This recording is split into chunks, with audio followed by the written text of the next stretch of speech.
He was a war hero and a dashing Greek-born prince, brimming with boundless energy and ambition. He's a very unflappable sort of character. He's a real leader. Yet when he married Princess Elizabeth in 1947, his life changed forever. And when she was crowned queen, his role became to serve and support her. Prince Philip had to bow down and pay homage to his wife. I, Philip, am your liege man of life and limb. It's a role he's dedicated almost 70 years to. It's been a challenge for us, but by trial and experience, I believe we have achieved a sensible division of labour. Why did he choose this life? And how have the requirements of duty sat with a man who is fiercely independent, opinionated and self-sufficient?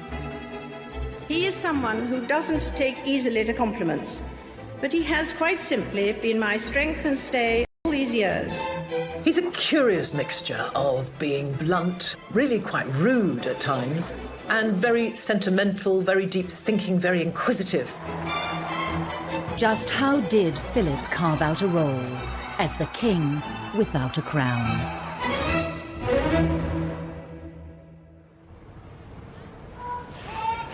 August 2017, and in the forecourt of Buckingham Palace, Prince Philip, the Duke of Edinburgh, is undertaking his last solo public engagement before retirement, a parade of the Royal Marines. He is 96 years old. It's over 70 years after his first official outing. In those years, he's packed in over 22,000 such events. He's been admirable in every sense and completely supportive of the Queen, and she would be the first to say that she really would have been very difficult to do it without him.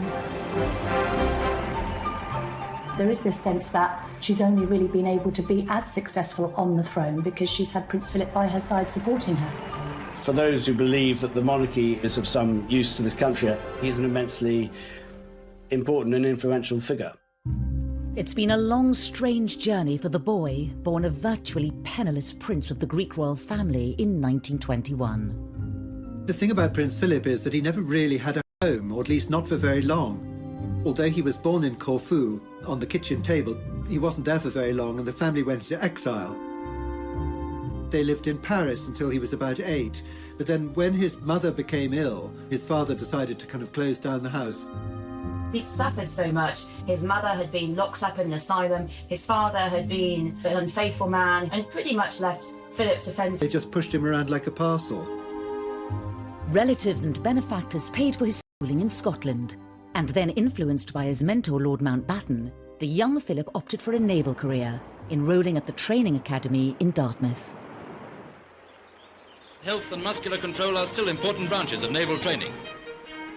The disciplined military environment suited Philip's temperament and provided some stability, something his own family had been unable to do. He was a very outdoorsy person. He loved playing cricket. He enjoyed running. He was always very competitive, so he enjoyed sport as long as he won. Philip became a star cadet and was an obvious candidate to entertain the two young princesses, Elizabeth and Margaret, when their parents, the King and Queen, came to visit. While they were at the captain's house, in walked Prince Philip, who sort of suggested that they go outside. Princess Elizabeth was enraptured, and she never really took her eyes off him for the whole visit. She was just entranced by him. She was 13, he was 18, and he was this glamorous, handsome, young Viking naval cadet about to go off to war. I mean, how was that not going to win the heart of this young girl? There was no way that she wasn't going to fall in love with him. But with war in Europe starting only months later, events soon took over their budding friendship as Philip sailed off to do battle. He saw action as an officer on HMS Valiant in the Battle of Matapan in the Mediterranean in 1941, where the British fleet trounced the Italian navy. He acquitted himself with great sort of bravery and great quickness of thought, and he was definitely seen as one of the rising stars. And as the war drew to an end, Philip fully expected to continue his rapid promotion through the naval ranks. He certainly had a good war, and of course a young, good-looking naval officer who'd had a good war Absolutely the epitome of everything that was respected, respectable and wonderful come 1945. He's peculiarly well suited for the Navy. I mean, seamanship and navigation and everything came naturally to him. But also he absolutely loved naval life. It was a family for him. And on the home front, his friendship with Princess Elizabeth, who was by now 19, had turned into a fully fledged romance. Not everyone was happy with this turn of events. The courtiers, the household, the royal family, even government, there was a feeling that he just wasn't the right character for the job. It was said that he was ill-tempered, he was rough, and he was not inclined to be faithful. And really, I think a dependent man. There were a lot of suspicions about him, of course, as you can imagine, because if you look at his ancestry, there is a lot of German blood there. I think the king's concerns were more that his daughter was too young, really, to marry. He didn't want to lose her so soon. He liked Philip, but liking someone and having them as a prospective husband for your daughter are two very different things. And he felt that she needed to see the world a little bit. Partly to test the strength of her feelings for Philip, Princess Elizabeth was packed off with her parents on their 1947 tour of South Africa. Simple fact is that no matter how many times Elizabeth was told that Philip wasn't quite right, she'd look elsewhere, she didn't listen. She'd been set on Philip from the age of 13. He was the perfect husband for her. And actually, the more people tried to dissuade Elizabeth from marrying Philip, the more she became set on it. Despite the subtle, or not so subtle, arm-twisting of establishment figures, on the 9th of July 1947 came the announcement that changed everything. In these, the special studies of the pair since the news of their engagement, it's easy to see the radiant happiness of the princess as she and her very good-looking husband-to-be pose for the cameras in the palace.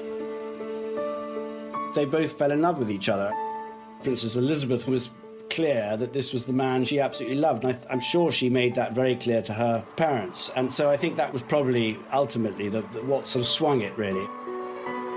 Philip slipped into his new role, supporting his fiancée, Princess Elizabeth, on her official duties. I am so happy that on this, my third visit, my future husband is by my side. He was the semi-destitute prince who had won the hand of the most eligible bride in Europe, if not the world, and with it an invitation to join a secure and settled family, very different from his own chaotic upbringing. But as he was to find out, the decision to marry Princess Elizabeth came at a price.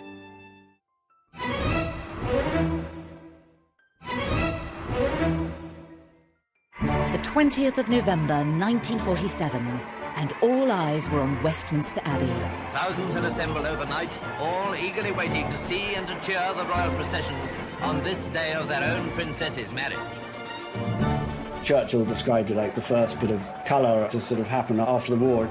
It helped to cheer everyone up. You know, London was still a sort of bomb site, basically. Rationing was still in place. People had gone through a difficult time during the war. The country was drained and exhausted, yes, absolutely exhausted. In 1947, people became swept up with the euphoria of it, and suddenly this wedding of this gorgeous young couple was something that people could focus on. There's this beautiful wedding with a lovely gown and bridesmaids and all the things people had missed in the 40s and the late 30s. But when it came to compiling the guest list, there was one decision that indicated just how sensitive the establishment was to Philip's background. Prince Philip's sisters were not invited to the wedding because they were married to quite high-ranking German officers, and one a member of the SS. His father had died during the war, so the only member of his family there was his mother.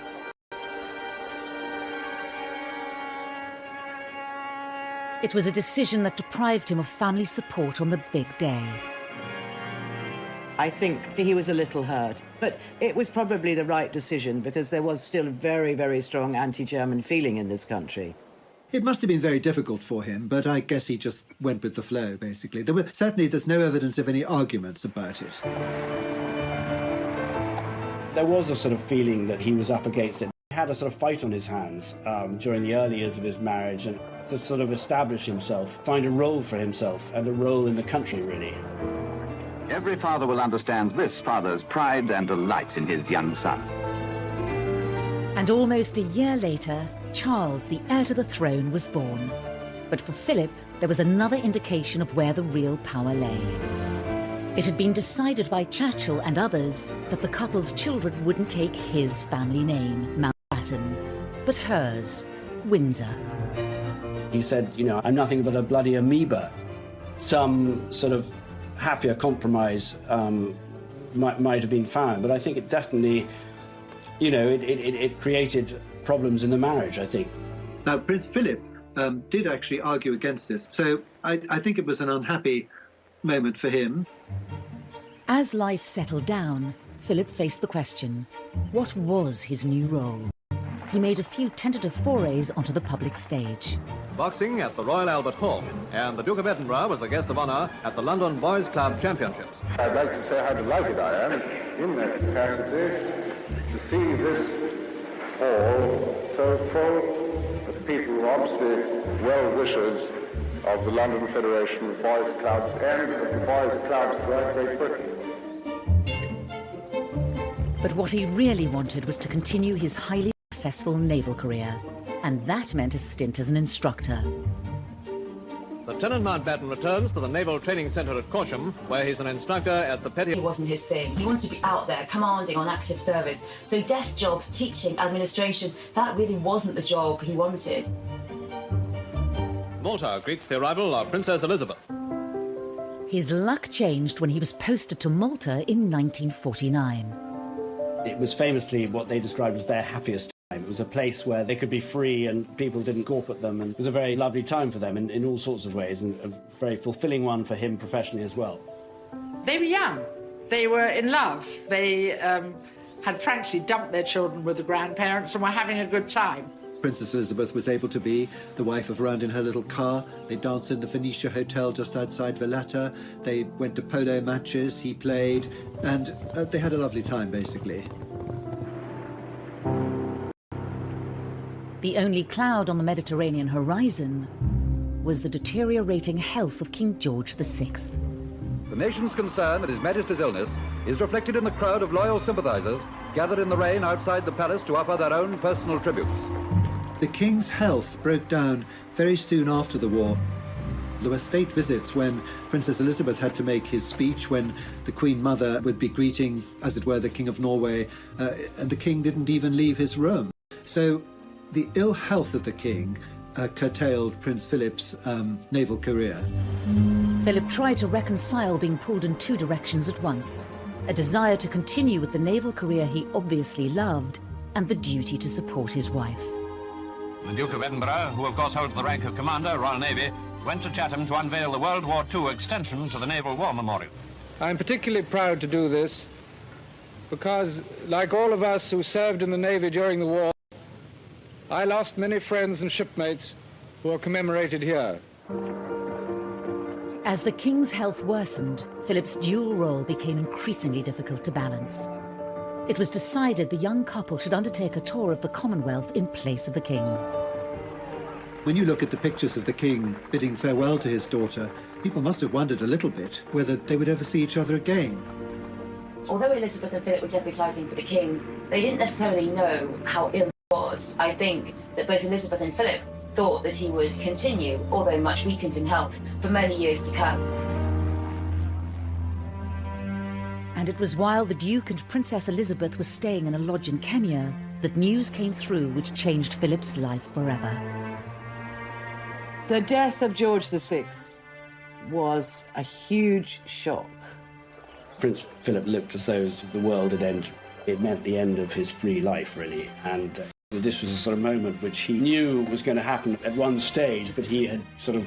And it fell to Philip to break the news to Elizabeth. Prince Philip took the Queen for a walk, and that's when he told her that she'd become Queen. Elizabeth had always been so devoted to her father, and to tell her in the middle of a tour that her father was dead and she had to go back to be Queen must have been a quite devastating job. The tour was abandoned and the couple returned to the UK, leaving their old lives behind in Africa. They flew back almost immediately, and there's that very poignant pictures of the Queen coming down the steps in black, as a young queen almost coming to claim her kingdom. For Philip, this was the moment when he realised that he was now going to be consort, and his role now was to walk 2 steps behind the Queen. And it was really a very difficult moment for him. I think it would have been difficult for many men in the 50s to have to walk behind their wives, to be the consort, to be the support. Had he been allowed to continue with his career, he might very well have reached the position of the most senior man in the Navy, because people who sailed with him did think that he had the talent possibly to have become First Sea Lord on his own merits. He'd just been promoted in the Navy, in the Royal Navy. The best years were ahead, he said later, but he had to give it up. He had to be at the Queen's side. And it was a massive sacrifice for him.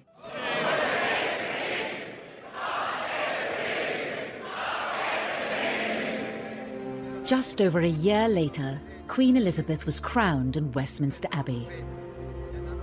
It was a fantastic and glorious occasion, the like of which will never be seen again, because there simply aren't all those people in uniform anymore, I'm afraid. But it was wonderful, a wonderful occasion, and very exciting. And this time, Philip, as chairman of the Coronation Commission, was able to ensure his 3 sisters were on the guest list to witness the extraordinary pageant. Prince Philip had to bow down and pay homage to his wife, and he said he was her liege lord. Faith and truth I will bear unto you, to live and die against all manner of folk, so help me God. That was a symbolic moment when he really had decided that his life was going to be dedicated to her life, which was dedicated to the monarchy. So basically, they'd both given up everything for duty, because there was no point in her giving up everything for duty if he wasn't prepared to do the same and support her. He was completely happy to kneel before his wife, and he just went through it like everybody else. The course of the rest of Philip's life was now set, to serve the Crown and the Queen. Philip is due home tomorrow from his tour of South America, a tour of 60 days and 36,000 miles. With characteristic energy, Philip threw himself into making royal visits abroad. He was never going to be the sort of person who would be happy sort of just slinking away to Balmoral or Sandringham and sort of spending his life shooting pheasants and, pottering around the farm. So he developed a useful role promoting British business and technology. He goes to nuclear reactors, goes to glass-blowing factories making all kinds of products all over Britain. Philip had a really personal interest in the technology and intricacies of business and manufacturing. When Prince Philip first started making tours of inspection, his thoroughness was often inclined to startle. But now we're used to his rather specialised approach, and we see him here showing his particular interest in industry. Where he became very effective was going out and about and giving speeches, and his speeches were widely admired and sort of reported on the press. Ladies and gentlemen, it is clearly our duty as citizens to see that science is used for the benefit of mankind. For what use is science if man does not survive? There's a sort of impatience in him, which is impatience with people who are stuck in their ways. He's innately curious, and I think that's a great attribute, actually. He's a man with acquired wisdom on very, very many subjects. And there's one initiative virtually everyone agrees was a great idea. The Duke of Edinburgh's award scheme proves that the life of modern youth isn't all pop music, long hair and punch-ups. He recently presented gold awards to 127 girls and over 750 boys. Since its launch in 1956, over 6.5 million young adults have developed their confidence and skills by taking on physical, social and charitable challenges in their desire to earn a bronze, silver or gold award. Just got to talk to these young people who come from every walk of life and find out what they've done and the excitement they've done, the adventures they've had getting these awards, to realise that it is a great achievement that he started this scheme, and it's very much of his character. The presentation took place in the gardens of Buckingham Palace, something of a thrill for all the youngsters. Whatever his personal feelings and frustrations, Philip was reconciled to his role supporting the Queen, was father to 4 children, and the monarchy seemed secure for another generation. Philip's life seemed as settled as anyone's could be in his extraordinary position. But soon the settled life would be tested to its very limits, and the test would come from inside his own family.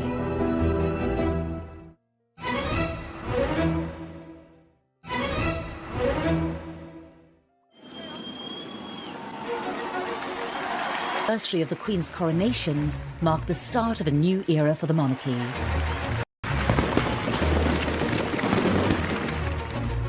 The year before had seen the Duke of Edinburgh and the Queen welcome the birth of their first grandchild to Princess Anne. But thoughts soon turned to Charles, the heir to the throne. Approaching his 30s and still single, Prince Philip was anxious for his son to settle down and maintain the line to the throne. It was his father who had made all the decisions about the children during their lifetime. He very much was the one in the family who wore the trousers. So I think the fact that the role fell to him to give him a kick up the backside, to say now was the time, he couldn't just swan around with any number of pretty girls on his arm. And so, yes, it was probably natural for Prince Philip to take that role. When the Prince of Wales began courting Lady Diana Spencer, it seemed to many that he had met his match. But Charles was unsure. It fell to the Duke to urge his son to make a decision. Prince Charles and his dad are very different creatures. He's a pragmatist, and Charles is a romantic. I don't think that Prince Philip has been unfeeling towards Charles ever, but I think he found that his son was dithering about whether he should marry this young girl or not. There came a point when Prince Philip told Prince Charles to get on with it. And that is how a letter was written to Prince Charles. And what it actually said was, this girl is running a gauntlet every day of press and things. If you are going to marry her, I think it would be a good idea to get on with it. And if you're not, then probably it would be kinder to say so now, rather than to leave this thing in a limbo. Prince Charles felt himself to be very pressurised into it. 11 a.m., Buckingham Palace. The beginning of a day to remember for Prince Charles, Lady Diana, and for quite a lot of other people too. Jolted into action by the Duke of Edinburgh, Charles proposed to Diana in February 1981. The two were married just 5 months later to the delight of the nation and millions around the world. But to Prince Philip's dismay, Charles and Diana's honeymoon period would be short-lived. The strains in their relationship were fully exposed during their trip to South Korea last month. The distance between them could not be disguised. The papers dubbed them the Glums. Well, being a dad and being a father-in-law, he would have been pretty disappointed because he and the Queen believe in the sanctity of marriage. There was disappointment that this great expectation in 1981 of this mammoth wedding, which was everybody billed it as a fairy tale wedding, should sort of suddenly crumble in the mid-80s. To counsel the once happy couple.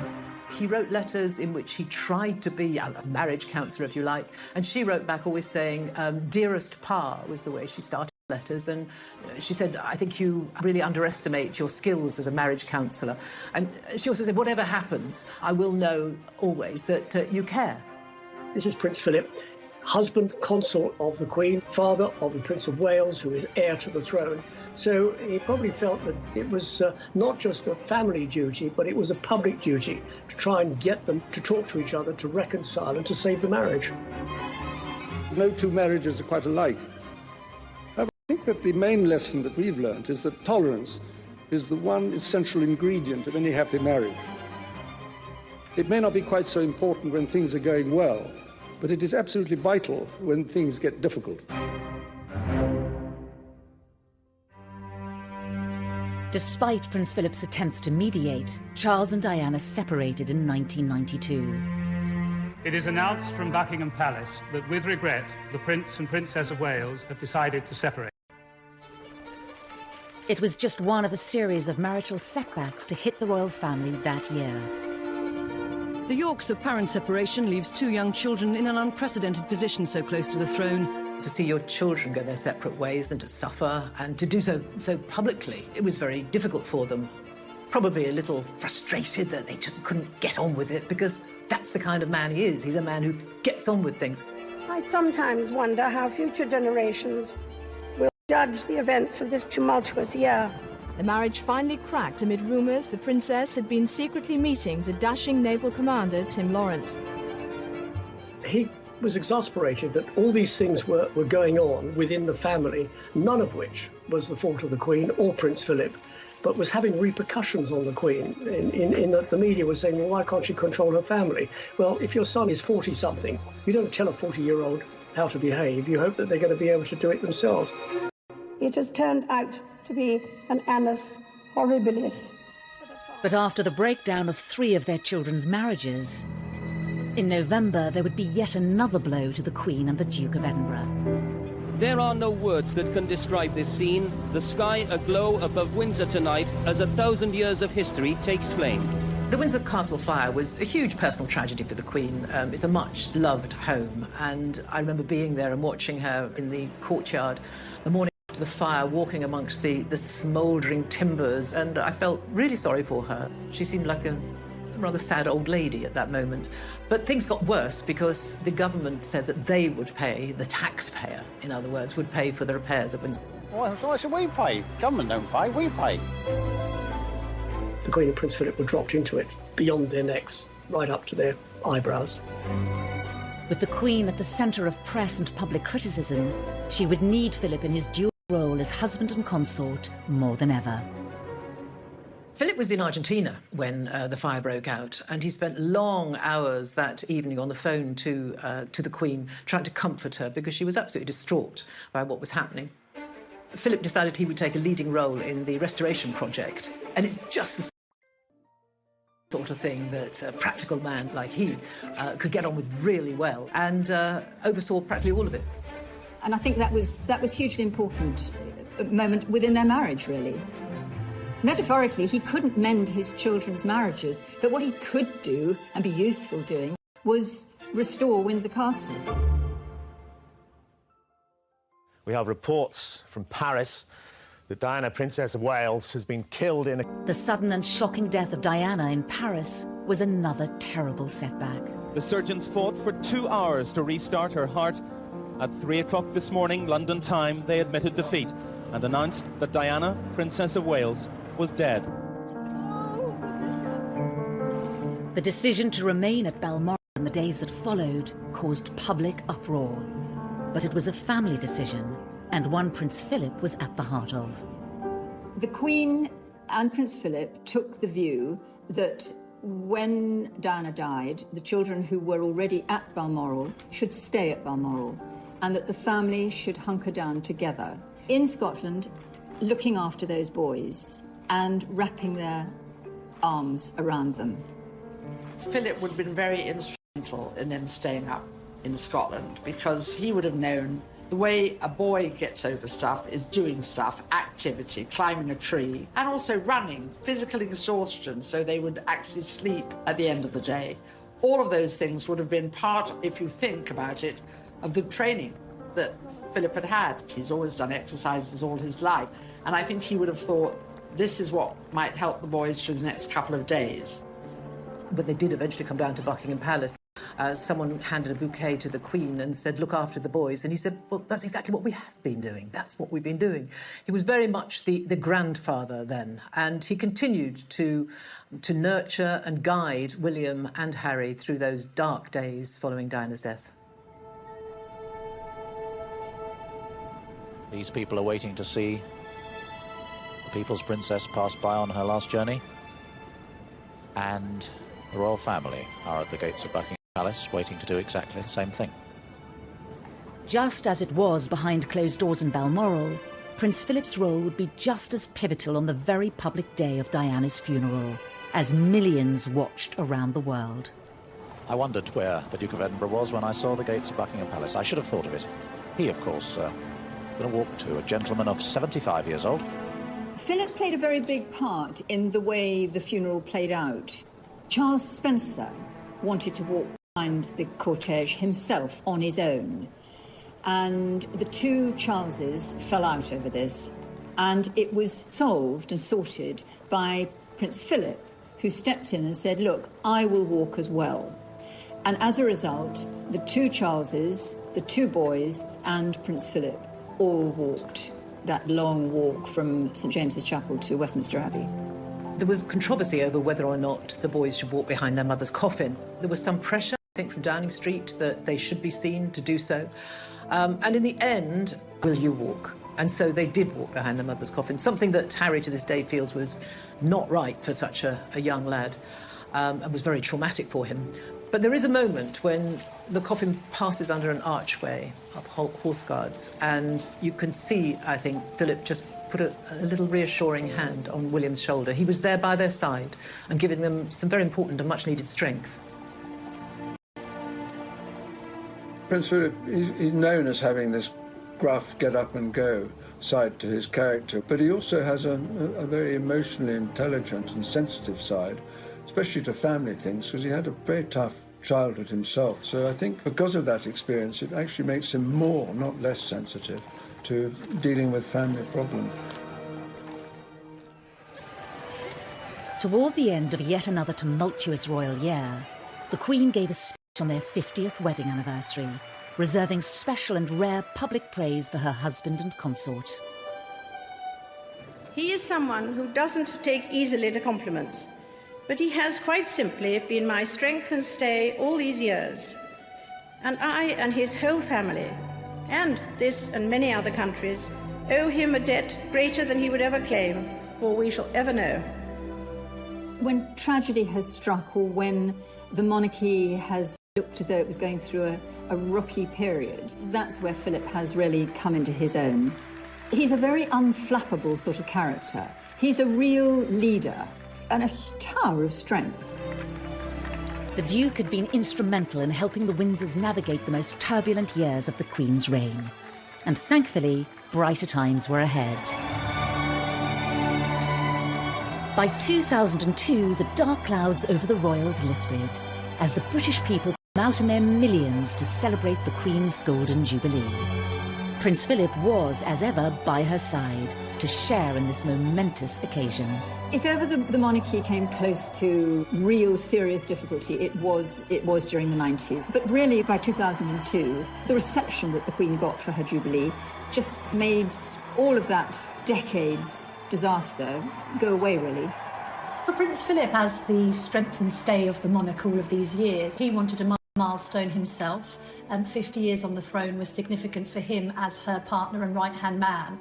He also enjoyed seeing the crowds, so he was very much in tune with those who were coming out well-wishing and enjoying it on behalf of his wife. And suddenly it seemed like they were having a royal renaissance. The royal family's popularity was at a high, thanks in no small part to the Duke of Edinburgh's unerring support. But fresh challenges would be just around the corner for the Queen's loyal consort. The moment of reckoning for Prince Philip.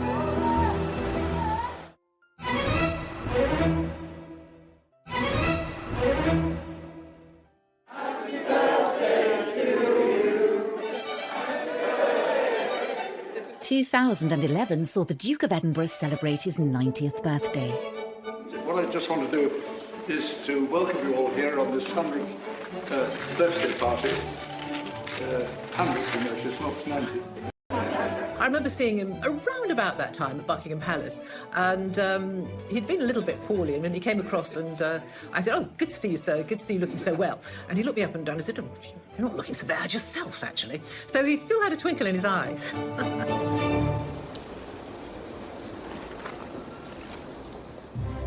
The Queen had a fitting birthday gift lined up for her husband, awarding him the post of Lord High Admiral of the Navy. Philip, Duke of Edinburgh, as we seek thy blessing upon him as Lord High Admiral. Obviously, he'd much rather have stayed in the Navy and earned that title, but he knows that that wasn't to be. He had another job to do, and that job which he took on and which he's adhered to all these years is simply to support the Queen in everything she does, first and foremost.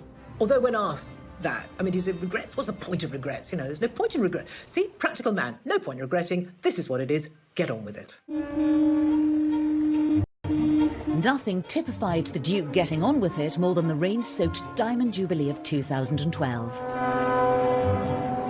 But on this occasion, Philip's dedication to duty came at a price. He stood there in the rain, as did the Queen, There seemed to be no shelter at all, and unfortunately the next day he was taken to hospital with an infection, and we realised that he wasn't going to be able to take further part in the Jubilee celebrations.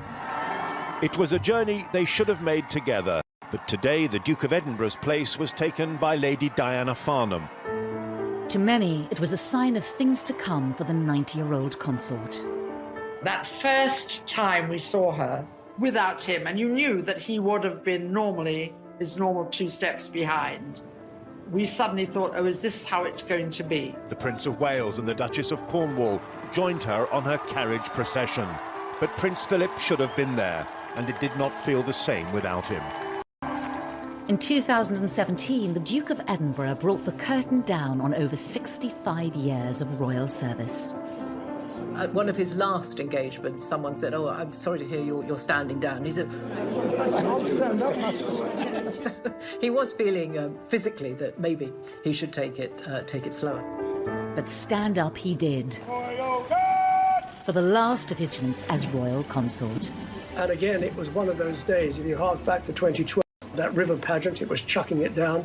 Well, it was raining. It wasn't quite chucking it down, but he was in his raincoat and he had his bowler hat on. And he went out there at 96 to meet the soldiers, representatives of the Royal Marines and the officers, to say goodbye. That would have been quite a wrench for him because he'd been Captain General of the Royal Marines, so it was pretty important.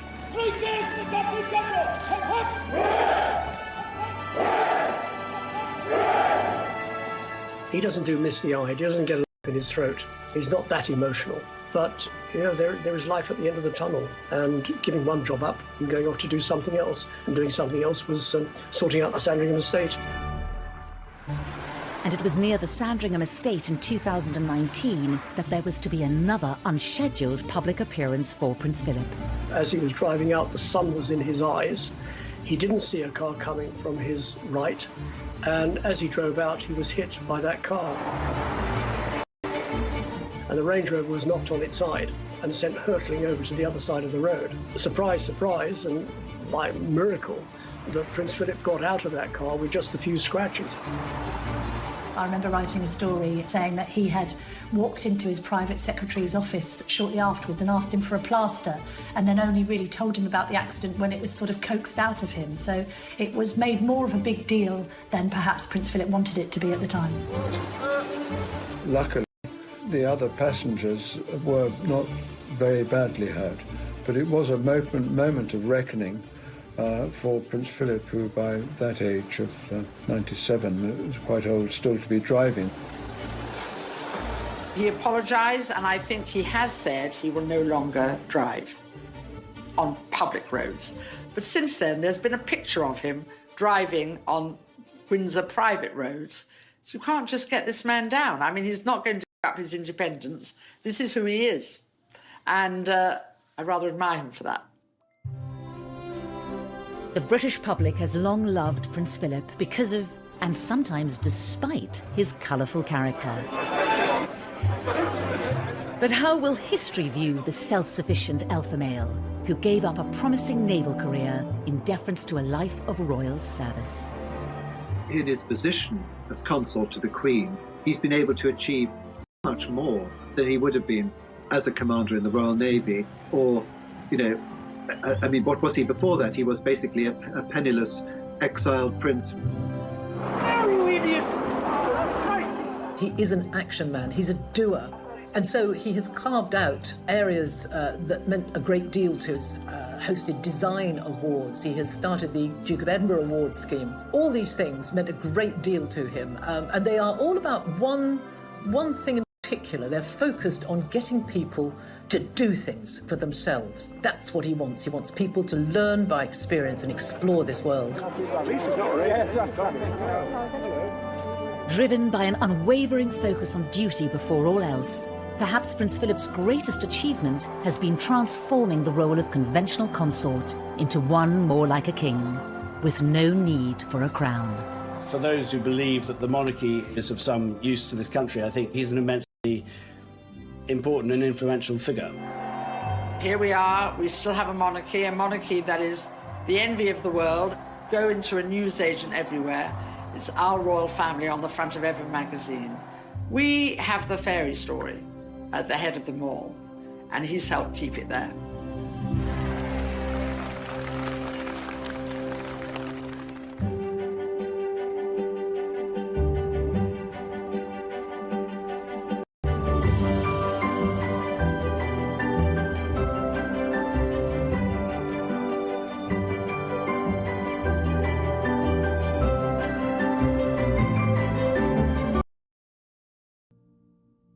Turned out to be an annus horribilis. But after the breakdown of 3 of their children's marriages, in November there would be yet another blow to the Queen and the Duke of Edinburgh. There are no words that can describe this scene. The sky aglow above Windsor tonight as 1,000 years of history takes flame. The Windsor Castle fire was a huge personal tragedy for the Queen. It's a much-loved home, and I remember being there and watching her in the courtyard the morning after the fire, walking amongst the smouldering timbers, and I felt really sorry for her. She seemed like a rather sad old lady at that moment. But things got worse because the government said that they would pay, the taxpayer, in other words, would pay for the repairs at Windsor. Why should we pay? Government don't pay, we pay. The Queen and Prince Philip were dropped into it, beyond their necks, right up to their eyebrows. With the Queen at the centre of press and public criticism, she would need Philip in his dual role as husband and consort more than ever. Philip was in Argentina when the fire broke out, and he spent long hours that evening on the phone to the Queen, trying to comfort her because she was absolutely distraught by what was happening. Philip decided he would take a leading role in the restoration project, and it's just the sort of thing that a practical man like he could get on with really well, and oversaw practically all of it. And I think that was hugely important moment within their marriage.